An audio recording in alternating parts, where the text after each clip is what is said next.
marna madalo dib uma laabto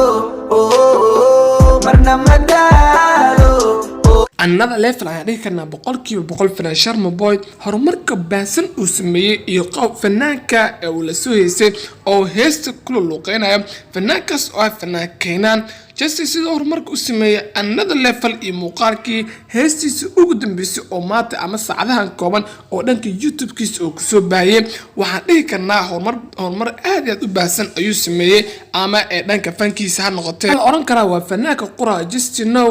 horumarkan amal sameeya ama dhanka fankiisa horumarkan baasan amal gaara waxaana mar walba markii ka sii dambeysay ka badanayaan maliyama kun sababtoo tahay wuxuu la soo heysay ama oo dhanka fankiisa aad ugu sii horumarshay fanaan keenan fanaankaas oo aad loo wada yaqaan waana fanaan Justin caalamka idil ama daafaha caalamka laga wada yaqaan ma aha fanaan kaliya ku kooban ee Soomaali ama badana heesaha Soomaalida xitaa badana kuma heeso maba qaado hees oo Soomaali ah marka Justin la wada yaqaan ama fanaankaas keenan in ay fanaan oo Justin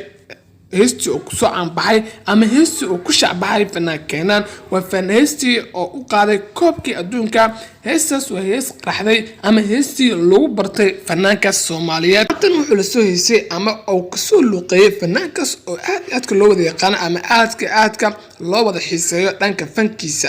waxaana dhihi karnaa waa horumarka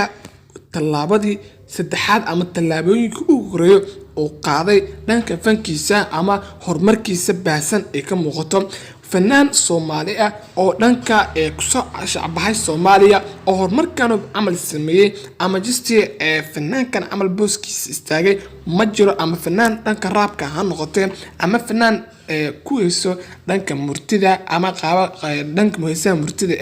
marka waxaan dhihi karnaa waa fanaankii koowaad isaga oo dalka ka baxay ama dalka Soomaaliya la soo heysay fanaanin ajaanib fanaaninta aad loo wada yaqaan ama dalalkooda laga yaqaan sida hadda oo la soo heysay fanaan keenan fanaankaas ma fanaan ajaanib laakiin waa fanaan Soomaaliyeed laakiin baran heesaha Soomaalida laakiin lagu bartay heesaha dhanka luuqadaha kale in uu ku heeso marka waxaan dhihi karnaa qaabkii muuqaalkii loo duubay ama lahankii ama qaabkii erayada waxay ahaayeen wax waqti fara badan galay ama juhdi aad u fara badan oo galiyay fanaanka si uu koowaad oo dalkiisa isagoo joogan dal kala jooga ku soo heeso waxaan la dhihi karaa waa heestiisa ugu koowaad oo dhanka muuqaalka qaabka loo duubay ama erayada la dhihi karo boqolkiiba boqol waa hit boqolkiiba boqol waa hit la dhihi karo waa heestii number 1 heesiisa ugu horeeyo heestan inay qarxi doonto ama ay sameyn doonto views aad u fara badan sababtoo waqtiga la galshay iyo juhdiga la galshay mid lagu qasaara in badan ma aha